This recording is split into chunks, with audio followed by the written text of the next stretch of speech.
Lui, c'est Hugues Hector Zogo. Il s'est assis à ma droite et il envoie les bonnes ondes à Oumar. Bonjour Hugues Hector Zogo. Bonjour Maury, bonjour Oumar, bonjour également à nos téléspectateurs, à nos auditeurs de la radio Diaspora FM. Bonjour également aux internautes qui nous suivent. Ils sont nombreux, Dieu sait. Je pense à M. Son Nametor qui nous suit en ce moment depuis Paris. Bonjour Oumar Adeyanjo. Bonjour Maury Agua, bonjour Hugues Hector Zogo, bonjour chers téléspectateurs et auditeurs de Diaspora FM. Alors, ce matin, nous avons parcouru quelques quotidiens, une dizaine, et ce qui retient notre attention, c'est par exemple l'emblème du jour, Hugues Hector Zogo Oumar Adeyanjo, course vers les élections de 2026. Le code électoral ne bougera pas puisque la date butoir, c'était le 11 juillet. Aujourd'hui, nous sommes le 11 juillet, sauf miracle au cours de cette journée. Ce code électoral qui a fait beaucoup jaser et également qui a fait couler beaucoup d'encre et de salive. Certains n'étaient pas du tout d'accord et beaucoup ont souhaité donc la révision de ce code électoral, notamment les démocrates, d'autres personnalités politiques. On trouve quand même que les 20% sont compliqués à réunir par commune. Il y a d'autres articles qui sont quand même polémiques, qui sont à polémique selon donc les démocrates. Oui, aujourd'hui, c'est avec ce code, avec ce que nous voyons, Hugues Hector Zogo Oumar Adeyanjo, que nous irons aux élections générales de 2026. Hugues Hector Zogo. Le code, bien sûr, comme l'a dit le quotidien, le code électoral ne bougera pas.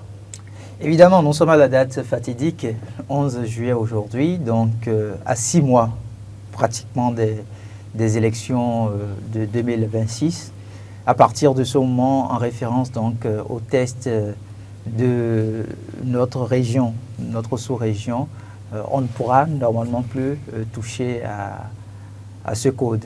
Ça voudrait dire que l'arsenal juridique que nous avons sous la main jusqu'à la date d'aujourd'hui, c'est cet arsenal-là qui pourrait permettre à tous les acteurs de se positionner en tant que candidats, de bénéficier donc du choix des électeurs. Et c'est heureux qu'on en arrive à cette date parce que ça pourra permettre désormais aux différents partis politiques de notre pays de savoir effectivement à quoi s'en tenir. Parce que vous savez, quand on part pour des élections, c'est d'abord des tests de loi. Il faut connaître les critères à partir desquels on pourra départager les sièges. Et donc là, à cette date, on peut se permettre de dire oui, effectivement, on connaît désormais les tests et lois, tout ce qu'il y a comme articles, obligations à respecter pour que les élections se déroulent dans de meilleures conditions. Et il faut aussi signifier que cette disposition est prise au niveau de notre sous-région pour ne pas permettre, pour la plupart du temps, aux dirigeants de parvenir encore à toucher au contenu du code dans l'espérance, voyez-vous, de dicter une certaine loi autoritaire donc aux partis qui ne partagent pas le même point de vue qu'eux. Et donc pour moi, c'est une avancée significative que nous soyons à cette date. Peut-être qu'au cours de cette journée, on aura encore des déclarations. Ça ne manquera pas. Des déclarations? Oui, on peut. Dans quel sens? On peut avoir des déclarations d'un parti politique, que ce soit de la mouvance ou comme de l'opposition, pour réaffirmer leur volonté. Tellement que vous avez des informations. Non, vous savez, c'est une date assez fatidique, c'est une date attendue par tout le monde. Parce que dès demain, on ne pourra plus jamais dire quoi que ce soit par rapport à ce code-là. Même s'il y avait force de cas majeur, on ne pourra pas faire grande chose. Donc à partir de ce moment-là, peut-être que les démocrates vont prendre la parole. Peut-être que les partis de la mouvance vont aussi prendre la parole pour nous dire leur...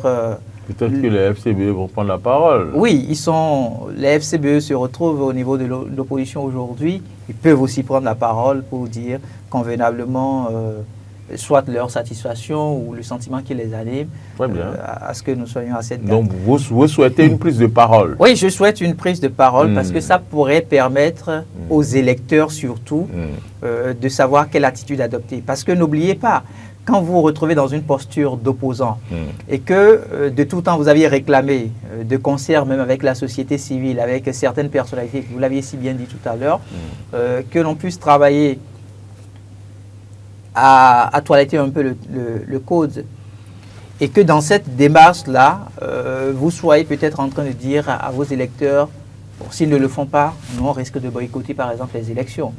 Ça peut être un argumentaire de taille pour l'opposition, en un moment T. Maintenant que la barrière n'a pas été enlevée, le verrou est maintenu, il faut assez vite changer de posture pour que les personnes qui vous ont suivi dans vos premières déclarations, au moment où vous étiez en train de vous battre pour gagner peut-être qu'il y ait relecture de ce test-là et qu'on améliore peut-être quelques contenus, il faut revenir pour leur dire votre nouvelle posture. D'accord. Oui, à partir d'aujourd'hui, on ne pourra plus toucher au code puisque ça relève d'une question de stabilité. Ou par exemple, parce que le code n'a pas été touché, on ne participe pas aux élections. Non, ça va être une erreur. Non, mais je n'ai pas dit que quelqu'un... J'ai dit que c'est aussi une posture. Oui, c'est une posture, mais il faut dire que... Bon, par le passé, on a entendu ce genre de choses. Oui, c'est des choses qui ont été entendues, mais je crois aujourd'hui que l'opposition ne fera pas l'erreur. On a invité les populations à boycotter des élections dans ce pays. Oui, moi j'appelle ça de la naïveté politique. Parce que si vous n'êtes peut-être pas d'accord avec un pouvoir en place, ce que vous aviez à faire, c'est de mobiliser plus les populations à sortir pour un vote sanction. Donc vous invitez à la conscience politique? Oui, à la conscience politique, c'est sûr, hein, ils en sont conscients.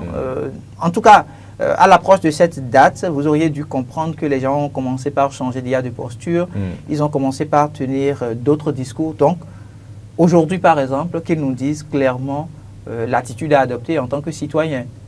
Bon, voilà. Tout compte fait, ils ont intérêt donc à adopter la conscience politique et non la naïveté. C'est ce que vous avez dit, non? Oui, ça c'est du côté de la naïveté politique, parce que quelqu'un laisse, quelqu'un prend. Hein, ça c'est du côté de la ça c'est du côté de l'opposition. Oui, bien sûr. Maintenant, bien sûr. Au niveau de la mouvance, si on se plaît dans une certaine arrogance, on pense que bon, le code nous avons voulu que ce ne soit pas modifié.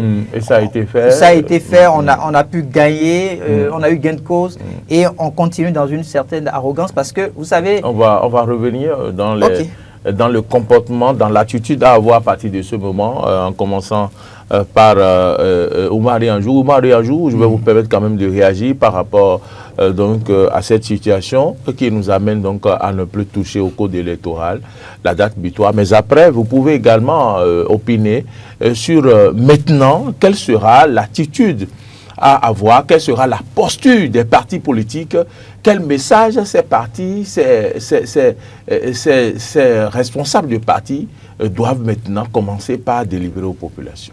Ok, en tout cas, merci de me donner la parole. Oui, et par rapport au code électoral, je pense que le vin est tiré, il faut le boire.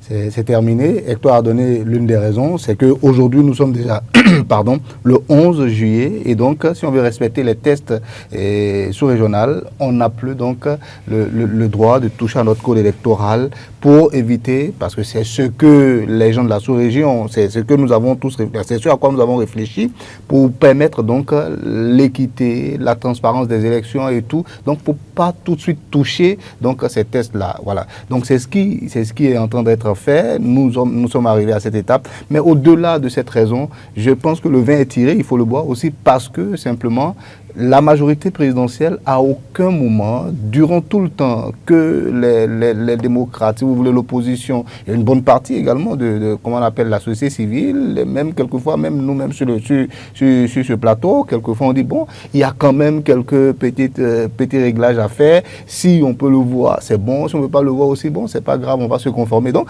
il y a pas mal de choses qui ont été dites autour de ces tests-là et quelques limites aussi qui commencent à apparaître. On pouvait penser que, bon, peut-être que ça allait être pris en compte, mais c'est pas bien grave. On ira avec ces tests-là, donc, aux élections prochainement. Donc, la majorité ne veut pas y toucher. Les démocrates n'ayant pas, donc, une marge de manœuvre à l'Assemblée nationale, c'est fini, on ne peut plus toucher donc à ces tests-là puisque la majorité n'en veut pas. Et de plus également, au niveau donc au sommet de l'État, personne n'en veut, le chef de l'État n'en veut pas. Donc, ça veut dire qu'on ira avec ces tests-là. Il n'y a rien de grave, à mon avis, puisque les tests sont les mêmes pour tout le monde. Ces tests-là, s'ils sont contraignants, c'est contraignant pour tout le monde. Même quelquefois, quand on fait le débat sur ce plateau et qu'on revient sur toutes les contraintes que génèrent donc ces tests-là, toutes les difficultés que peuvent générer donc ces tests-là, on voit que ces tests-là ne sont pas seulement contraignants, pour la majorité, l'opposition, mais ils le sont aussi également pour la mouvance présidentielle. Donc, à partir de cet instant, les obédiences politiques doivent se mettre donc en ordre de bataille, en mettant donc, c'est-à-dire en se mettant en tête qu'on va donc avec ces tests-là, il n'y a plus rien à faire par rapport à ça. On ira aux élections avec ces tests-là. On doit se conformer. Conformons-nous, allons sur le terrain, travaillons pour pouvoir donc avoir donc la marge de manœuvre en ce qui concerne l'opposition, pour pouvoir avoir la marge de manœuvre, pour pouvoir donc dans les années à venir, si possible, revoir donc les tests selon ce qu'ils veulent, selon ce qu'ils pensent que la population veut. Et de l'autre côté aussi, les autres aussi doivent se mettre en ordre de bataille. Et c'est là où je rejoins plus ou moins Hector quand il parlait d'arrogance. Moi, je ne vais pas parler d'arrogance, mais je vais parler plutôt de suffisance. Il ne faut pas tout de suite se complaire dans une certaine suffisance pour la majorité également. C'est pas une victoire. Maintenir le code électoral pour aller aux élections n'est pas encore qu'on a gagné les élections. Il va falloir maintenant batailler. Il va falloir maintenant aller au contact des populations. Il va falloir maintenant aller convaincre les populations. Les tests, ce ne sont pas les tests qui permettent de gagner les élections. C'est là où je me dis, il ne faut pas se complaire dans une certaine suffisance pour la mouvance présidentielle également. Il faut travailler si vous voulez gagner les élections, parce que les démocrates, que vous le vouliez ou pas, ils vont surfer sur une chose. Tout ce que ce régime-là a comme tard, ils vont essayer de le mettre en avant. Et puis, eux n'étant pas aux affaires, qui les critique? Ils n'ont pratiquement pas de critique. Et ils seront vus aux yeux des populations comme des personnes qui n'ont aucun défaut. Alors que c'est celui qui est en responsabilité, qui travaille, on voit cet art, on voit ses limites, donc on peut donc jouer sur ces limites-là et le peindre en noir. Ça, c'est complètement possible. C'est l'adage qui dit que c'est le bateau qui reste à quai, qui ne fait pas de vagues. C'est exactement ça. Celui qui n'est pas aux affaires, celui qui n'est pas en responsabilité, sera vu comme quelqu'un qui n'a aucun défaut, alors qu'en réalité, peut-être qu'il a ses propres défauts, mais par contre, celui qui est là. Donc, l'opposition va jouer sur ça, raison pour laquelle la mouvance devra également travailler, batailler dur, cravacher comme cela se doit, pour pouvoir donc aller convaincre les populations que, bon, voilà ce que nous avons fait, on peut toujours continuer avec l'élan là, parce que c'est bon. Il faut convaincre la population que c'est dans la continuité, c'est-à-dire la même dynamique qu'il faut. Parce que c'est ça, aujourd'hui, leur discours. Il faut qu'on continue avec la dynamique, il faut, voilà. Donc, c'est un peu ça, leur discours. Alors que les autres viendront avec l'idée d'un certain changement, une rupture, enfin, une nouvelle rupture, si vous voulez, essayer encore d'aller de l'avant. Voilà, ça sera donc, c'est cette opposition-là qu'on aura, donc, quand je parle d'opposition, c'est-à-dire les deux camps qu'on aura, donc, sur l'échiquier politique dans les mois à venir. Donc, on attend de voir comment est-ce que les uns et les autres vont réagir. On a parlé de la date butoir du 11. Peut-être qu'ils voudront réagir comme Hector l'a dit. Peut-être, on attend de voir comment est-ce qu'ils vont réagir. Très bien. Hugues, Hector Zogo, donc vous disiez que la posture de la mouvance ne serait pas l'arrogance, par exemple. Oui, c'est assez important de revenir sur cet aspect parce qu'aujourd'hui, quand vous regardez un peu comment ça se passe au niveau de la mouvance présidentielle de notre pays, on se demande si eux-mêmes ils sont conscients, les acteurs, ou la plupart des acteurs sont conscients des enjeux actuels. Forcément. Ne serait-ce que en parcourant la une de nos journaux, en la date d'aujourd'hui. Vous avez comme sentiment qu'il ne mesure pas l'enjeu et il pense que tout est déjà gagné? Oui, il y a cette suffisance-là. Et au-delà de cette suffisance, il faut se permettre de dire quand même qu'il n'y a pas de la cohésion au sein de la mouvance présidentielle. Et ça risque d'être une faiblesse essentielle. Qu'est-ce qui vous le fait dire? Oui, mais regardez, aujourd'hui par exemple, on a pu entendre que le chef d'arrondissement de Banekwara, si je me trompe, a déposé les tabliers pour quitter l'Union progressiste de renouveau. Quand on parle d'un chef d'arrondissement... Ça n'a pas rapport avec la cohésion. Mais bien sûr, c'est une question de cohésion. C'est pas la veille... Elle a décidé de partir. Mais on ne part pas quand tout va bien. On part à un moment donné où il y a vraiment problème, à un moment donné où... Ça dépend de la position où l'on se trouve. Peut-être que c'est elle qui voit que tout ne va pas bien. Non, pas forcément. Écoutez, c'est le parti qui vous a permis de vous retrouver chef d'arrondissement. Et le parti va aux élections dans 6 mois pratiquement. Et vous êtes obligé de déposer votre tablier. Ça voudrait dire que vous avez forcément fait ressortir un certain nombre de limites et peut-être que vous n'avez pas été écouté. Et ce n'est pas que ça. Est-ce que vous êtes d'avis? Oui, si elle passe, c'est qu'il y a un souci. C'est qu'il y a un souci. Elle ne va pas se lever comme ça du jour au lendemain, je m'en vais. C'est parce qu'il y a un problème, c'est parce qu'elle est mécontente, c'est parce que. C'est peut-être même parce que les autres ont réussi à la coopter. On ne sait jamais. Peut-être que le camp d'en face a réussi à la convaincre. Mais écoute, laisse ces gens-là, viens avec nous. On ne sait pas encore là où elle va. Voilà, on ne sait pas, justement. C'est vrai qu'on ne sait pas là où elle va, mais il y a une forte possibilité qu'elle se retrouve au niveau du bloc républicain, par exemple. C'est possible. Voilà. Donc, si c'est le bloc républicain, ça va encore parce que les voix, dans tous les cas, seront comptabilisées pour la mouvance présidentielle. Non, mais c'est vrai. Mais par contre, si c'est par exemple les démocrates, c'est là où ça serait très, très, très, très grave encore. Vous voyez, parce que là, ça veut dire qu'ils ont perdu certains électeurs parce que ces personnes-là aussi restent des leaders dans leur localité. Et si quelqu'un a été élu comme conseiller communal, rassurez-vous que c'est parce que, et sur le plan politique, il a quand même quelques soutiens dans la population, des gens qui votent pour lui. Donc, à partir de cet instant, il faut pouvoir donc faire très attention pour ne pas perdre, je vais dire, tous ces bras valides là, donc dans les partis donc de la mouvance. Et c'est là où je dis, faut pas être suffisant, il faut travailler, il faut continuer à travailler, penser les plaies. On l'a dit la dernière fois ici, il y a beaucoup, excusez-moi Hector, il y a beaucoup de plaies au niveau de la mouvance présidentielle. Et j'avais pris l'image d'un corpus qui est là avec des petites failles qui sont là, des zones de faiblesse qu'on doit penser, qu'on doit soigner. Et on les avait cités, les grands événements qu'il y a eu, où certains aujourd'hui se retrouvent finalement derrière les barreaux. Et comment on appelle, la Pona Gate qui a fait aussi tout son lot de désagréments au sein donc peut-être du parti. Il y a pas mal d'événements. Donc c'est le moment aujourd'hui de prendre leur bâton de pèlerin. Je vais parler des leaders donc de la mouvance présidentielle, des partis de la mouvance présidentielle, des deux blocs, de prendre leur bâton de pèlerin et de partir désormais au contact des populations pour leur dire, mais écoutez, c'est vrai, quand nous sommes là comme ça et que nous sommes ensemble, c'est tout à fait normal que de temps en temps, il y ait des quiproquos, mais ce qui nous unit est peut-être un peu plus fort que ce qui nous divise. Donc, allons de l'avant, regardons toujours dans la même direction pour pouvoir donc continuer l'œuvre que notre champion a entamée. Donc, ça sera à eux de faire toute cette bataille-là. Donc, c'est là où je rejoins Hector. Je voudrais quand même rebondir pour dire que nous sommes en train de partir pour des élections présidentielles. Et les élections présidentielles, les cartes sont revenues à table pour tout le monde. Parce que quand vous suivez un peu comment ça se passe au niveau de la mouvance, certains partis pensent un instant qu'ils sont au-dessus des autres, alors qu'en réalité ce n'est pas ça. Et là maintenant, s'il y a 5 partis qui soutiennent le chef de l'État, les 5 partis partent à égalité de chance. Et chacun, c'est là où les gens seront surpris, hein. Il y a des partis qui se proclament... Qu'est-ce qui va les surprendre? Il y a des partis qui se proclament aujourd'hui meilleur parti politique du pays. Mais c'est les résultats qui l'attestent. Évidemment. À l'Assemblée nationale, les résultats sont là. Quel parti a eu plus de députés à l'Assemblée nationale? Là, vous êtes en train de m'emmener sur une piste que je n'ai pas encore empruntée. D'accord. Toujours est-il que... N'allez pas sur cette piste plutôt.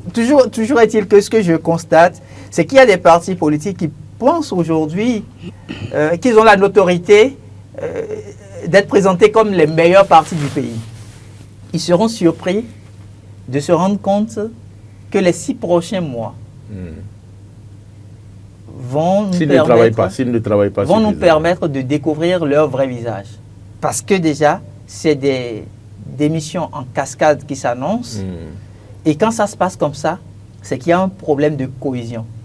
Et quand la cohésion s'effrite, c'est que le leader doit pouvoir se reprocher des choses. Et donc, moi, la question fondamentale que je me pose aujourd'hui, c'est de savoir, est-ce que les leaders qui conduisent les partis de la mouvance présidentielle sont effectivement conscients des enjeux de 2026? Mais vous connaissez la réponse. La réponse est oui. Ben, je ne pense pas. Parce qu'on a pratiquement 6 mois devant nous. Ben, en 6 mois... On ne peut pas être leader d'un parti politique sans être conscient de cette question que vous posez. Je vous donne un cas précis. Je prends le cas du professeur Joseph Diogbenou, puisque vous avez souhaité qu'on puisse avancer dans des détails précis. Quand vous prenez le professeur Joseph Diogbenou, aujourd'hui, beaucoup lui en veulent du fait qu'il soit parti de la Cour constitutionnelle pour se retrouver systématiquement président de parti politique. Est-ce que vous partagez cette assertion? Pas encore. Pas encore. Et pourtant, vous verrez du côté du président Bruno Amoussou, par exemple, des gens qui se sont ralliés à lui au regard de son expérience, de son parcours politique, qui sont aujourd'hui mécontents. Comment va-t-il gérer cette question-là? C'est une question de crise. Bruno Amoussou, je ne vois pas de quoi... Mais Bruno Amoussou s'est retrouvé à conduire l'Union progressiste pendant plusieurs années, en tant que président fondateur. Alors, à partir du moment où il a quitté de la façon dont vous et moi avons pu constater, il y a forcément des mécontents. Ces mécontents-là, est-ce qu'à la date d'aujourd'hui, ils n'ont qu'à s'exprimer pour qu'on voit clair leur position, pour qu'on sache ceux qui restent et savoir comment on va rebeloter. Évidemment, c'est pourquoi je vous dis, retourner les cartes. C'est pourquoi je vous dis que la date d'aujourd'hui... Je suis plus ou moins d'accord avec vous, Maurice. Merci. Ouma est d'accord avec moi. On va l'écouter. En fait, la date d'aujourd'hui est une date, en fait, assez stratégique où il faut forcément que les partis politiques, surtout ceux de la mouvance, puissent se retrouver et, pourquoi pas, autour d'un colloque. Hein. Oui, mais un colloque ne suffit pas puisque vous touchez et vous mettez le doigt dans la plaie. Oui. Si vous êtes dans un parti politique, vous êtes mécontent. Pourquoi vous ne partez pas et vous êtes là et vous dites au lieu de sortir du parti clairement, d'aller vous retrouver ailleurs pour qu'on connaisse votre position. Est-ce que vous savez que cette posture silencieuse là parfois c'est pour faire mal aux leaders? Mais on vous accompagne, on vous accompagne, on est avec vous, on a le sentiment, vous avez le sentiment en tant que leader que vous avez derrière vous des personnes convaincues. Et c'est pratiquement la dernière minute. Et comment on va qualifier ce comportement? Mais je ne sais pas. C'est l'hypocrisie. Ce n'est pas de l'hypocrisie. C'est de la méchanceté. Ce n'est pas de l'hypocrisie, encore moins de la méchanceté, parce que nous sommes dans un environnement politique. Et dans un environnement politique... C'est comme ça qu'il faut se comporter dans un environnement politique. Dans un environnement politique, il faut respecter chaque individu au regard de ce qu'il apporte comme contribution. Si vous pensez un instant que parce que vous êtes le leader de la formation politique, vous ne pouvez pas écouter le jeune qui est en train de vous apporter des informations, qui vous pointe du doigt sur un certain nombre de faits. L'exemple précis est là, hein, Guy Mitokwe. Et puis le président... Non, le président Boni. Son ancien parti? Non, Guy Mitokwe et puis le président Adrien Hungbeyi. Il lui a dit, les réalités sont là aujourd'hui. Vous avez vu Adrien Hungbeyi qui est en train de tempêter, mais Guy Mitokwe l'avait averti. Au moment où il avertissait, il le prenait comme un néophyte. Mais les réalités sont là. Et aujourd'hui, cette réalité met en difficulté un grand parti de la mouvance présidentielle. Donc, à 6 mois des élections, il faudrait que les gens se remettent en cause et se disent, attention, si effectivement nous avons l'intention de conquérir le pouvoir d'État, pour le maintenir dans la mouvance présidentielle, telle que nous nous sommes comportés jusqu'à la date du 10 juillet, ça ne doit plus continuer à partir du 11 juillet. Parce qu'on est à 6 mois, et à 6 mois des élections, toutes les cartes peuvent se jouer. Très bien. Oui. Vous avez pris votre mal en patience. Pour bien écouter Hector, je crois que je l'ai plus ou moins compris. Il y a je ne comprends pas pourquoi des gens sont dans des partis politiques et parce qu'ils ne sont pas d'accord avec des comportements avec le président. Ils ne réagissent pas, ils sont là. Mais Ouma parle de stratégie. Hector parle de stratégie politique. La stratégie du silence. Stratégie politique. Moi, je ne vois pas que... Mais ça ne rend pas service au parti. Est-ce que cette stratégie, c'est pour couler le parti ou bien c'est pour aider le parti? Oui, mais c'est en réalité ça. Oui, mais finalement, ce silence-là, moi, mon humble avis, ça n'arrange personne. Ça n'arrange pas non seulement le débat politique, c'est-à-dire l'animation de la vie politique elle-même, et ça n'arrange pas également le parti. Parce que c'est au dernier moment qu'on va voir finalement le visage de chacun. On va jouer de la mesquinerie, de l'hypocrisie dans le parti. On est là, on fait comme si on est avec vous, mais en réalité, on n'est pas totalement avec vous. Et on dit qu'on joue la stratégie du silence. Pour moi, c'est de la mesquinerie. C'est de l'hypocrisie, il faut arrêter, à un moment il faut s'exprimer. C'est ça aussi la politique, c'est l'apanage de la politique, ça c'est le propre de la politique, qu'il y ait au sein peut-être même d'une majorité ou bien même d'un même parti et que des gens ne s'entendent pas. Et de temps en temps ça arrive. C'est comme on dit dans l'eau langue, comment on appelle, la langue et les dents sont dans une même bouche, mais de temps en temps ils se disputent. Il arrive que les dents mordent la langue par mégarde. Donc ça arrive. Quand ça arrive comme ça au sein du parti, moi je pense qu'il faut pouvoir s'exprimer.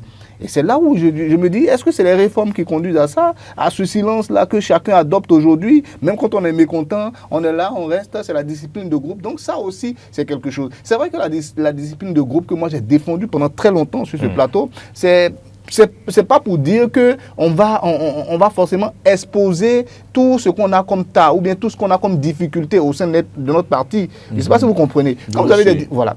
Avant de l'exprimer, avant de comment on appelle, de venir sur la place pour l'exprimer, il faut être sûr d'abord que on ne m'a pas écouté. J'ai dit, j'ai redit, j'ai expliqué, mais on ne m'a pas écouté. Donc, à partir de cet instant, on est désormais sur le point, on va dire, de la rupture. Donc, à partir de ce vous vous exprimez publiquement pour que peut-être les leaders puissent se dire, attention, il est vraiment fâché, il faut qu'on essaie de voir comment est-ce qu'on pense à cette plaie-là pour ne pas que ça gangrène finalement notre formation politique. Et je pense que c'est essentiel. Si les gens de la mouvance aujourd'hui, les leaders en tout cas, ne font pas ce travail-là, c'est là où je rejoins finalement. Ça dit que ça sera de la suffisance. Ils vont se dire non, on est déjà des grands partis. Non, c'est faux. Et c'est là où Hector a encore raison quand il dit que comment on appelle, tout le monde peut être surpris. Pourquoi on peut être surpris?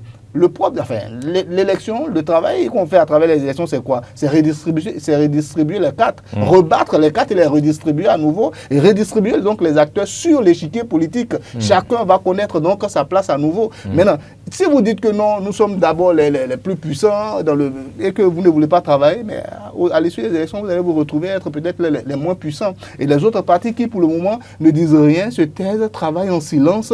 Je pense à plein de petits partis également. Enfin, les deux autres de la mouvance, ou bien, je ne sais pas, 3 ou autres de la mouvance qui sont là, qui font peut-être leur travail en sourdine, ils ne disent rien, ils ne disent rien à personne, ils sont au contact de leurs militants, ils sont au contact donc comment on appelle, des leaders au niveau donc de leur base, ils travaillent régulièrement avec eux. Ne soyez pas surpris après que au moment des élections, ils aient plus de voix que vous. Parce que vous avez passé tout le temps à, comment on appelle, à ne pas écouter les quelques dissonances qu'il y a au sein donc, de votre parti, les quelques éléments qui ne sont pas qui sont mécontents et que voilà. Donc, il faut penser ces plaies-là. En tout cas, pour les deux blocs, il faut penser ces plaies-là. Il faut réfléchir donc aux élections générales qui viennent. Déjà, les législatives. Ensuite, comment on appelle, comment on dit ça, la présidentielle. Donc, à partir de cet instant, il faut être vigilant. Il ne faut pas dire non, le code électoral, c'est déjà bon, on a ce qu'on veut, parce que c'est l'outil qui nous a permis de gagner une première fois. Donc, il n'y a pas de problème, on va gagner encore. Non, c'est faux. On va gagner encore et aller dans son fauteuil. Non, c'est faux. Voilà, il faut travailler. En conclusion, c'est ça, il faut travailler. Il ne faut pas se surestimer. Il ne faut pas penser un instant qu'il y a de petits partis qui n'ont pas droit au chapitre. Je pense par exemple à Renaissance Nationale, je pense à Mouel Bénin. C'est des partis qui, visiblement, même au niveau de la mouvance présidentielle, je ne sais pas comment je vais le qualifier, mais on a l'impression que les deux autres partis qui aujourd'hui ont des représentants au niveau de l'Assemblée nationale pensent que le jeu est gagné. Mais c'est une erreur stratégique qui risque de leur être très fatale. De leur coûter cher. De leur coûter très cher. Parce que, je préfère insister sur ça. C'est-à-dire qu'aujourd'hui, vous allez voir que les mécontents vont commencer par jouer des cartes. Ils n'ont plus peur de rien. Non, ils n'auront plus peur de rien puisqu'ils connaissent déjà. On sait désormais. Et puis encore, quand on va connaître le candidat, le dauphin. Ben, écoutez, le chef de l'État, il est trop stratège. Ce n'est pas pour rien qu'il a préféré que le candidat soit connu en octobre. C'est pour limiter les dégâts. Parce que lui-même, il voit. En fait, on a un chef d'État qui nous parle indirectement, mais nous n'arrivons pas à le suivre. C'est-à-dire qu'il a compris. On ne décrypte pas bien les messages. Il a compris ce qui se passe au niveau de ces formations, de la mouvance de ces formations qui soutiennent ces actions. Et donc, il connaît aussi la sociologie du peuple qu'il dirige. Parce qu'il est en train de nous diriger pratiquement depuis un peu plus de 9 ans. Donc, il connaît comment est-ce que le Béninois fonctionne. Et il sait aussi les difficultés auxquelles il a été confronté pendant sa mandature. Et donc, il fait très attention à un certain nombre de choses. Au moment où vous vous retrouvez dans une certaine suffisance, lui, il préfère de la méfiance. Il fait très attention. Mais vous vous dites, oui, bon, nous sommes les super puissants. Il n'y a pas de super puissant en politique. Vous pouvez dégringoler la minute d'après. Aujourd'hui, on est convaincu que c'est à partir de ce code électoral que nous partons aux élections.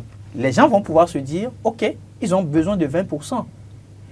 C'est nous qui avons été les personnes qu'ils ont de tout temps minimisées. Nous n'allons pas travailler pour qu'ils obtiennent les 20%.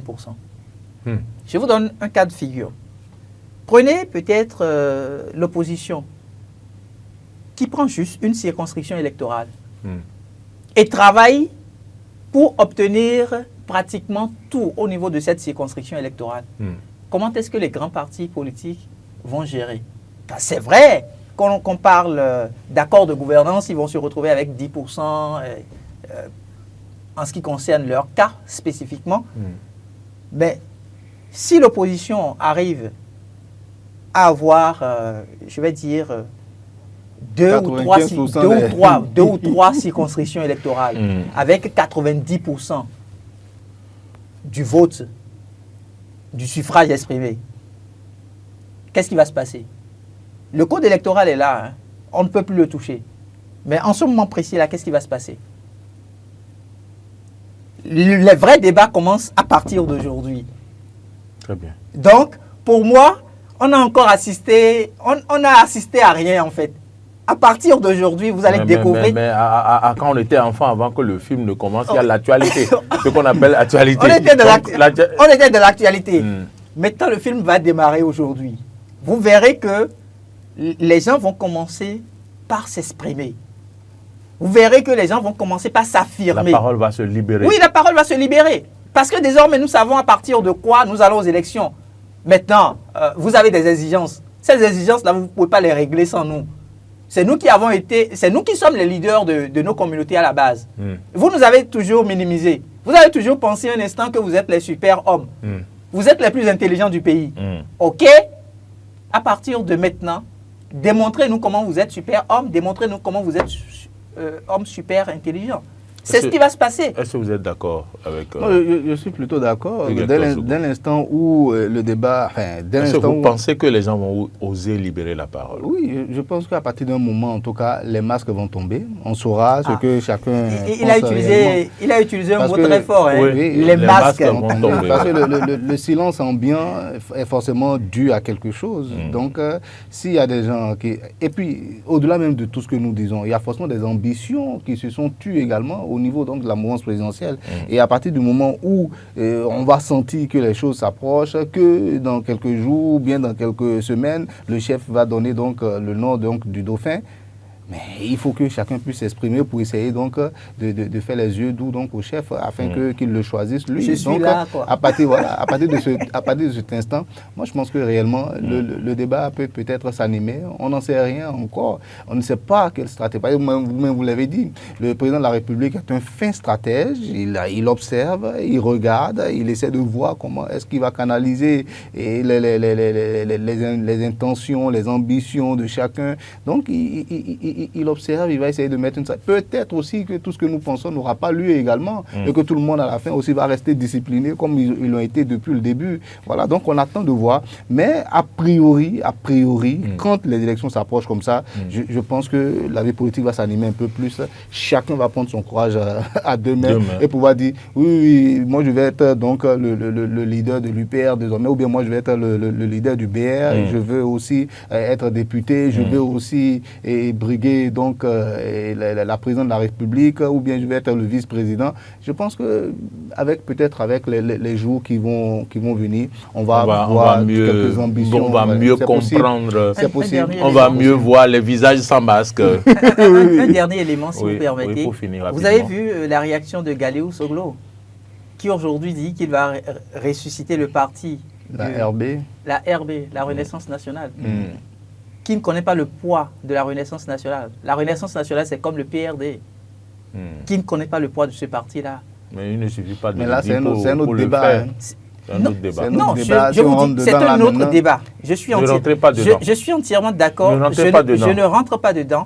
Mais je viens juste signifier que pourquoi c'est maintenant qu'il le signifie. Pourquoi c'est maintenant qu'il en parle.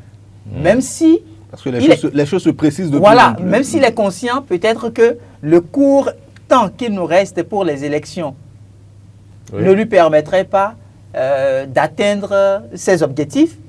Il en parle. Donc, il suscite le débat. Très bien.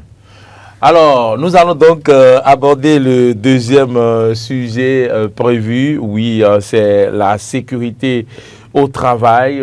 Vous avez écouté, vous avez lu ça à la une d'un quotidien où l'on parle de sécurité en milieu de travail, un enjeu trop négligé au Bénin, oui, un enjeu trop négligé au Bénin, la sécurité au travail, un enjeu trop négligé au Bénin.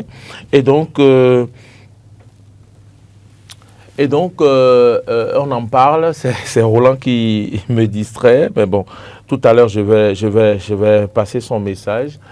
Alors, sécurité au travail. On apprend qu'il y a eu quand même un peintre qui meurt électrocuté après une chute à Kourounou. Ce qui m'étonne, c'est que autour de nous, je vois de grands bâtiments et je vois des jeunes qui travaillent sur ces chantiers-là. Et puis, c'est comme si eux-mêmes, ils ont contre-mort. Ils ont fait contre-mort. Parce que vous les voyez tanguer sur des bois autour de ces immeubles et c'est comme s'ils ne pensent pas eux-mêmes à leur sécurité. Est-ce que la sécurité, ce n'est pas d'abord soi-même avant de l'exiger à son employeur? Je vais laisser la parole à Omar. D'accord, c'est comme vous voulez. Moi, je pense que vous avez complètement raison. Il faudrait que l'individu lui-même, à un certain moment, puisse se dire, voilà les limites que je ne dois pas franchir. Voilà les limites que je me donne. À partir de cette limite-là, je ne ferai pas telle chose, je ne dois pas faire telle chose, donc pour me préserver, pour préserver donc ma vie. Mais malheureusement, c'est ce à quoi nous observons. Mais vous savez, c'est ancré chez nous, chez les gens qui sont plutôt manœuvres, ils se disent que non, c'est comme ça, on doit le faire comme ça, on est obligé de le faire.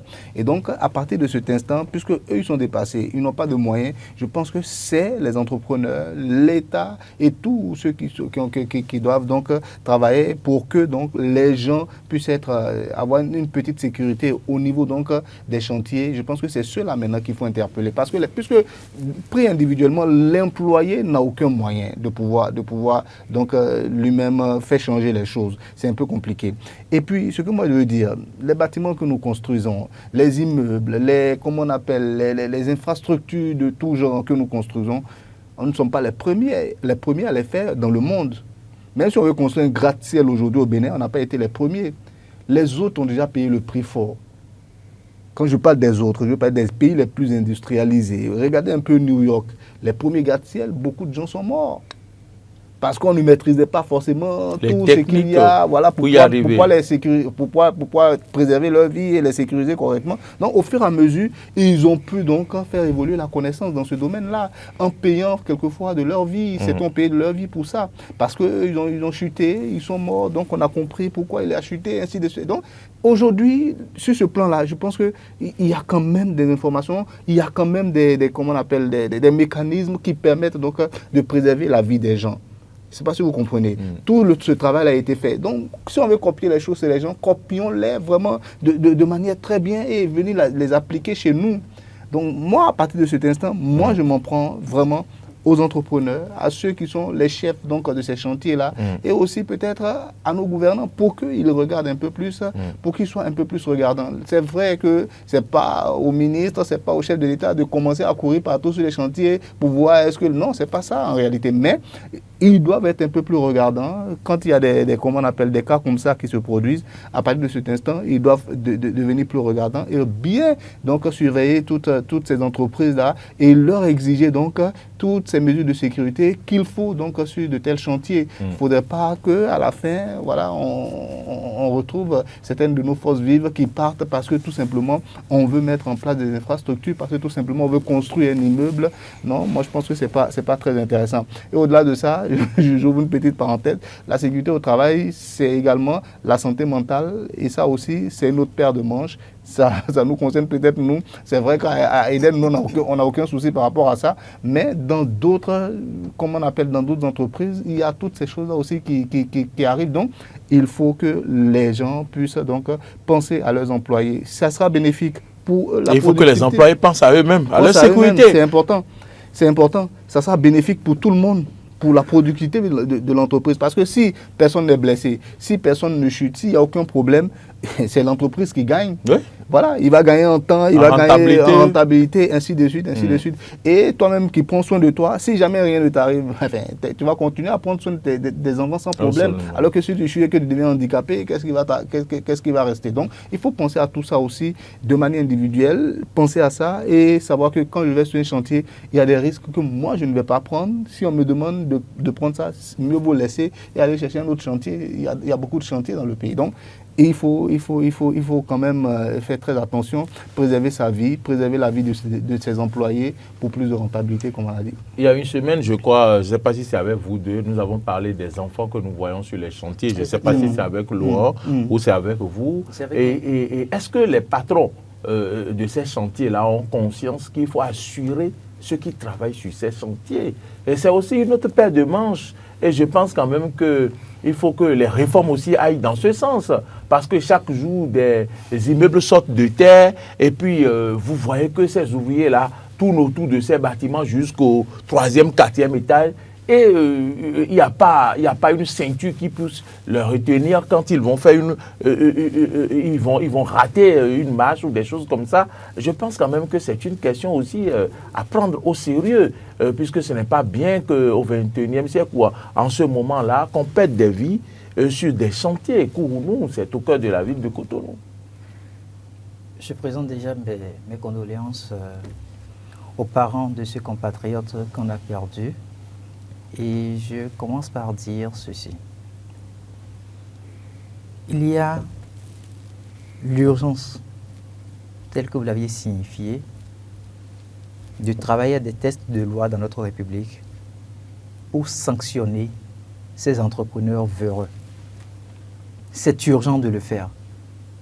Parce que le jeune qui se retrouve dans la posture de manœuvre n'a en réalité aucune force. C'est parce qu'il dit « je ne vais pas me retrouver voleur » qu'il a décidé se retrouver sur un chantier. Et dès qu'il vient sur le chantier, il veut travailler. Il manifeste sa détermination, toute sa volonté, puisqu'il n'est pas le seul à venir. Ils peuvent être 10, et du jour au lendemain, on va arrêter 2 ou 3 parmi eux pour insuffisance de résultats. Et donc, ce qu'il fait, c'est de tout offrir. Il est prêt à tout risque. Mais c'est à l'entrepreneur qui a pris le chantier de savoir que ce risque-là, il ne doit pas le prendre. Parce que ça peut lui coûter sa vie. Et lui, en tant qu'entrepreneur, quand il prenait le chantier, il a été payé pour tout ça. Il a été payé. Donc, les maisons d'assurance que nous avons aussi là, c'est le lieu de les interpeller.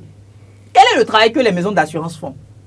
Ils n'ont qu'à aller sur ces chantiers-là. C'est pas eux de faire de la contacter délation ou les bien entrepreneurs Non, aussi. de réprimer les entrepreneurs Quand je parle de des maisons d'assurance, mais c'est des gens qui ont de la puissance. Ah bon? Les maisons d'assurance ont de la puissance. Les maisons d'assurance peuvent aujourd'hui mettre une certaine pression sur les députés pour qu'on vote des textes de loi dans ce sens-là. Bon, c'est possible aussi. Parce que quand vous n'avez pas le permis de construire, qu'est-ce qui se passe? Dès que vous commencez un chantier et on se rend compte que vous n'avez pas le permis de construire, on arrête, non? C'est de la même manière, on peut se présenter pour voir est-ce que le chantier là est assuré. En matière de sécurité. En matière de sécurité, si le chantier n'est pas assuré, ben on arrête les travaux. Parce que ça, c'est un drame qu'on aurait pu éviter. Je suis d'accord avec vous. On aurait pu l'éviter facilement. Et puis, autre chose, quand vous parlez de la sécurité mentale, oui, c'est Oumar qui en parle. Oui. C'est un fait. Mais les conditions aussi dans lesquelles les chefs d'entreprise arrivent à gagner des marchés fait que ils n'ont pas la possibilité de mettre suffisamment de moyens aussi à disposition de leurs employés. Regardez les grands chantiers, par exemple, qui sont réalisés dans notre pays. Allez identifier les entrepreneurs.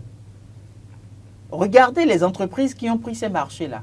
Combien d'entreprises nationales se retrouvent à la tête de ces chantiers-là qui sont en train d'être développés? Les grands marchés, c'est des multinationales.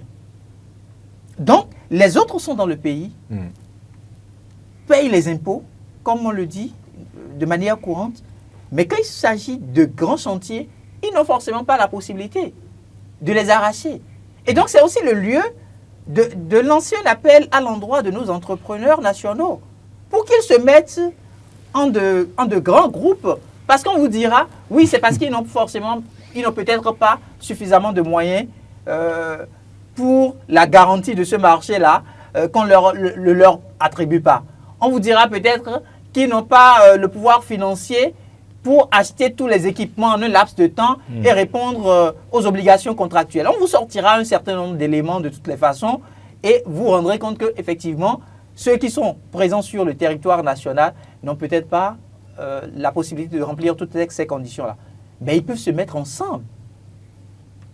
S'ils sont une dizaine, ils peuvent se mettre ensemble pour former un grand groupe et récupérer ces marchés-là au niveau de l'État. À partir de ce moment-là, ils auront le pouvoir financier et ceux qu'ils emploient au niveau de leurs entreprises, ceux-là pourront gagner le minimum. Ils vont manquer de pression. Merci. Merci. C'est moi qui vous remercie. Merci Hugues Hector Zogo, merci Oumar Adéandjou.